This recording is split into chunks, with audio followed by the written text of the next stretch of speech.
Welcome back to Movie Recaps. Today I will show you a drama, mystery, fantasy film from 2019, titled Super Me. Spoilers ahead. Watch out and take care.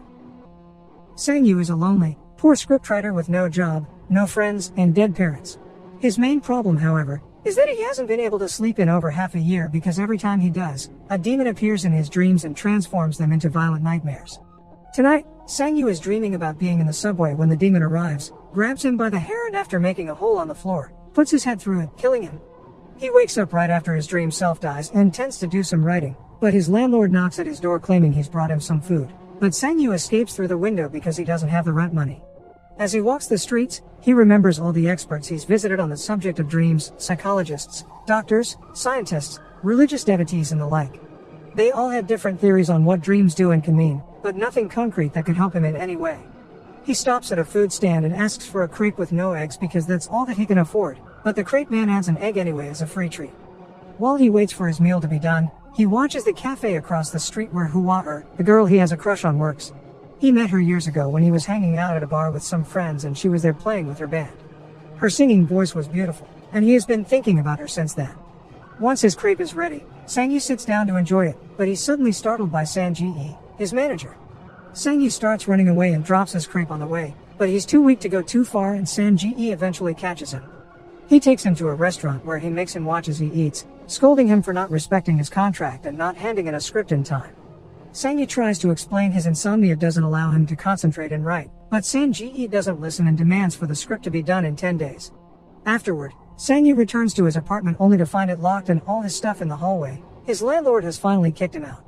He goes to a cafe to see if he can get some writing done there, but he's too hungry to think and he ends up falling asleep. The demon appears behind him then, puts his chains around Sang-Yu's neck and starts banging his head on the table. Once again, Sang-Yu wakes up in the morning right after his dream self dies, and discovers his laptop has been stolen.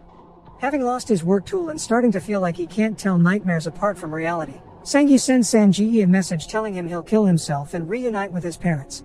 He chooses the roof of the building across Hua-er's cafe and watches her as he steps onto the edge, ready to jump, but the creep man interrupts him by offering him free food.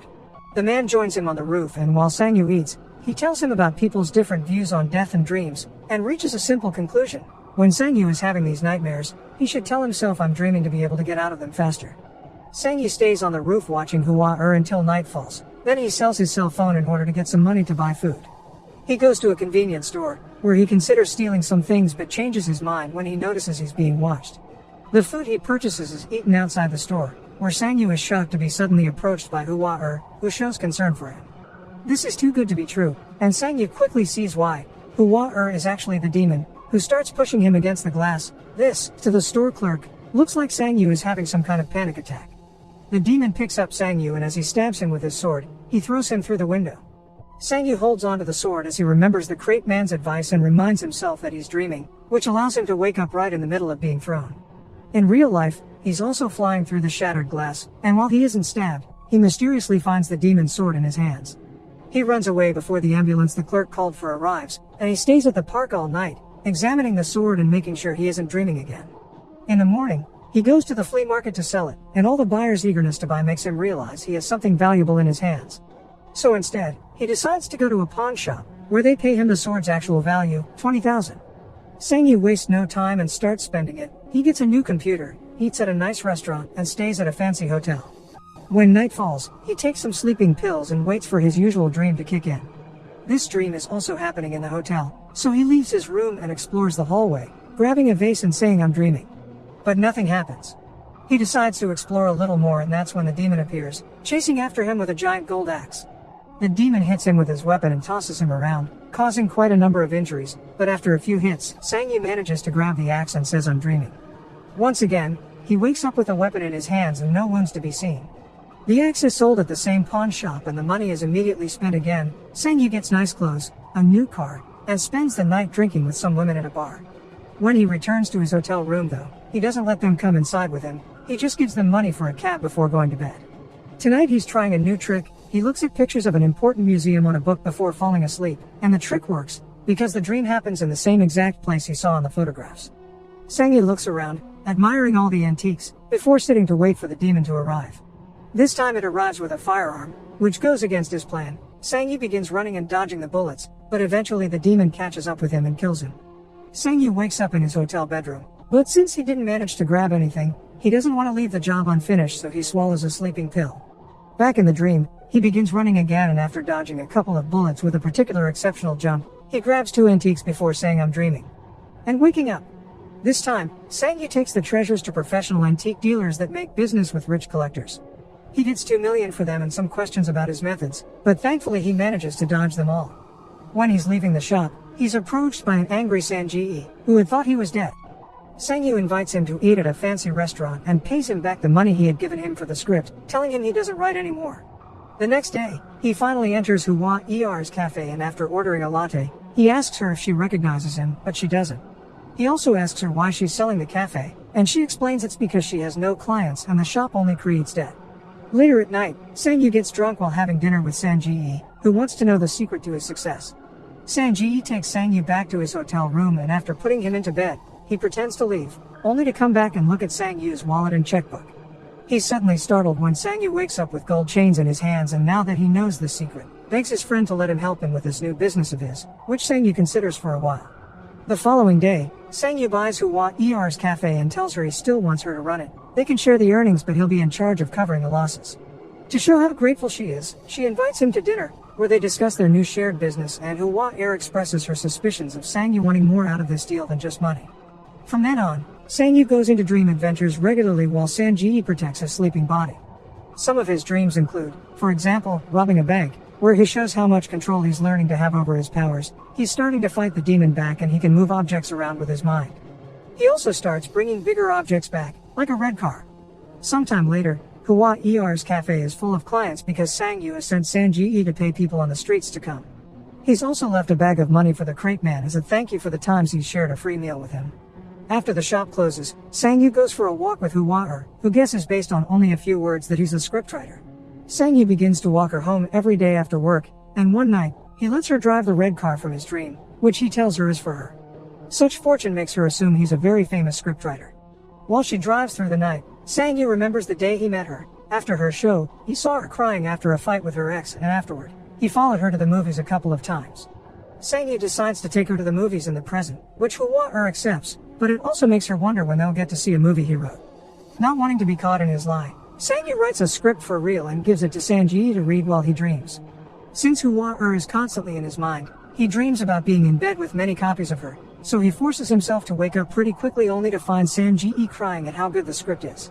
Their plan begins then. They sell the script to a movie company, offering them their own money to hire the biggest stars and make a huge success out of it. They even create a special dinner event to commemorate him, and he takes Hua as his +1. There's even a special presentation that goes over his career, which of course is made up, claiming he wrote many successful movies, but he didn't take credit for them because he wanted to travel and see the world. A couple of days later, during a dream, Sang-yu discovers something very peculiar. There's the body of a monk meditating, and when he tries to take his belt, his hand disintegrates. He doesn't give up though, so once his hand is back, he tries again. As he removes the belt from the monk, the man moves to touch his chest with 2 smoking fingers, but Sang-yu doesn't look too worried about it.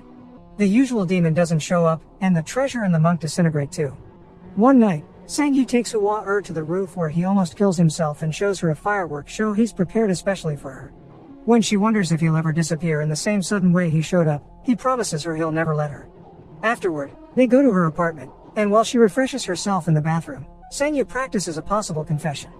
However, he finds himself having to leave because suddenly, there is something hitting him on the chest, and when he checks it in the mirror, he sees 2 smoking black lines on his skin.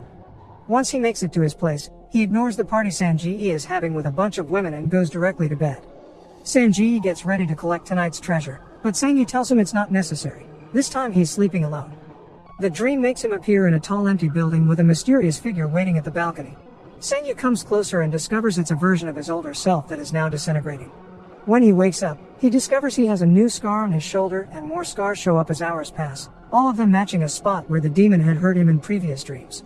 The following morning, he goes to see the crate man to see if he has any more advice, but when he's about to arrive at his destination, a van appears next to him and kidnaps him.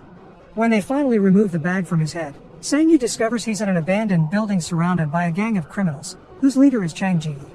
Sang-yu tells them he'll pay whatever they want, and after agreeing on 10 million, he calls Sang-ji and asks him to bring the money over. When he arrives though, Chang Ji's men take the money and Sang Ji him as well, who Chang Ji uses to negotiate. Not having any other choice, Sang Yu takes the whole group back to his apartment together with an unconscious Sang Ji, where he shows them his hidden room with all his antiques. While Chang Ji tries to make him confess how he's obtained all these rare items, someone arrives at the building to see him. It's Hua. The receptionist announces her arrival through the intercom, so Sang Yu dumps her right there to get her to leave for her own safety. Seeing how upset this makes her, the receptionist tells her Sang Yu's door is still open for some reason and lets her go up anyway. As soon as she comes out of the elevator, one of the thugs captures her and takes her to the same spot where they're keeping Sang Yu. Chang Ji starts teasing her, trying to get under her skin by pointing out Sang Yu has been lying, and this is received with disapproval from another one of his men, who thought they would only come to grab some money.